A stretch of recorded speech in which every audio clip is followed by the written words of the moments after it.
4 minutes de jeu, deuxième coup franc intéressant, c'est Pinto qui va le donner. Alors, ce ballon n'est pas bien donné, ça revient malgré tout de la tête, du bout du pied.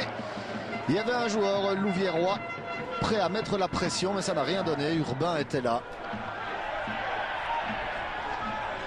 Et on est reparti, les loups qui en veulent dans ce début de rencontre avec une passe tranchante, elle est très bonne. Le premier essai, sans doute non.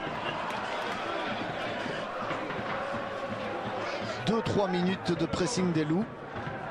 L'Empereur, ça passe avec un petit peu de chance. Pinto qui parvient à joindre Ndongala. Est-ce qu'il peut frapper Ndongala? Il se met sur son pied. Ça passe largement à côté, mais ça a été dévié. Ce sera un coup de coin pour la Louvière.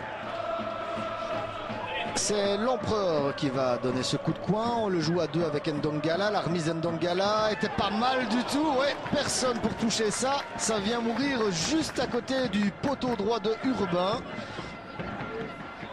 Coup franc de nouveau très intéressant pour l'URLC. Il est rentrant, il passe devant tout le monde et de nouveau cette balle qui passe un rien à côté du poteau de Urbain. Ndiaye avec Menessou. Ndongala, la déviation subtile pour Fileccia qui rejoue avec Ndongala. Il est beaucoup plus rapide, Ndongala. Il fait vraiment un super début de match. Et son centre était bon également. Il faut une très belle intervention là de Blaise, me semble-t-il. Mais Ndongala est vraiment étincelant dans ce début de partie.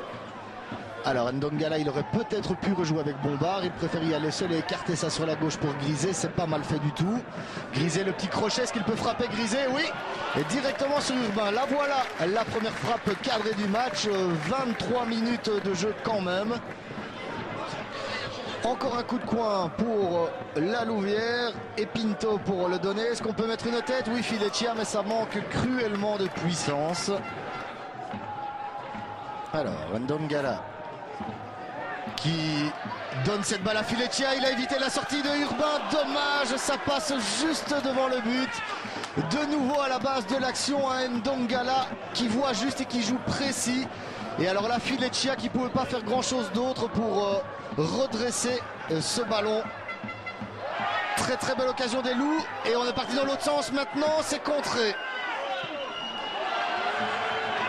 Eh bien, heureusement, ça s'est bien terminé, mais sur ce contre, Virton s'est créé une belle opportunité. Coup franc pour la Louvière. Il est pas mal botté du tout. Il passe juste au-dessus de la cage de Urbain. C'est l'Empereur qui avait enroulé cette frappe. Et pour la deuxième période, eh bien, Van Den Bosch a été remplacé par Jérémy De Vriend qui sera donc entre les perches pour ces 45 dernières minutes. L'Empereur avec Pinto, ça passe, Fileccia. Alors il y a une possibilité, il a voulu remettre Fileccia, il y avait peut-être mieux à faire. La Louvière pas très inspirée depuis quelques minutes. Le ballon perdu est récupéré par Pinto. Pinto qui essaie de donner du rythme, qui perd cette balle à son tour. Le contre favorable à l'Empereur. Alors, l'Empereur, qu'est-ce qu'il peut aller faire avec ce ballon? Là, il va s'enfermer tout seul. Le centre n'est pas mauvais. Pinto de la tête. C'est pas terminé avec Ndongala qui a tenté le centre immédiat et ce sera un coup de coin. Grisé avec l'Empereur. Le centre de l'Empereur sur la tête de Pinto. Est-ce qu'elle rentre cette tête? Oui, magnifique! À quelle tête de Pinto! But fantastique sur ce centre signé l'Empereur et c'est la délivrance ici au Tivoli.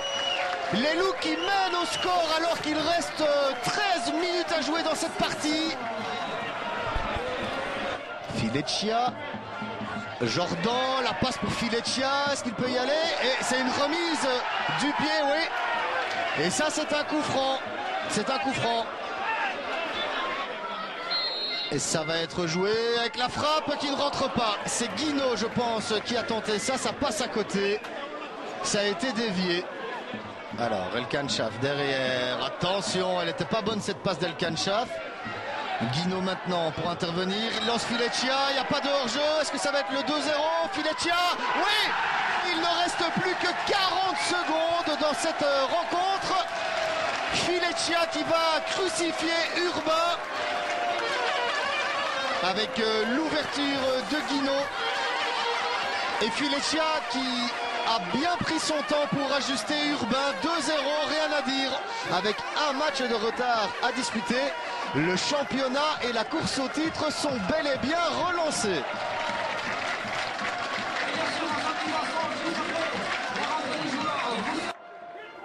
On a usé cette équipe de Virton et j'en veux pour preuve le nombre de joueurs adverses qui ont eu des crampes, ce qui est quand même un peu surprenant, mais je crois qu'on a usé cette équipe par un jeu de combinaison, par un jeu au sol.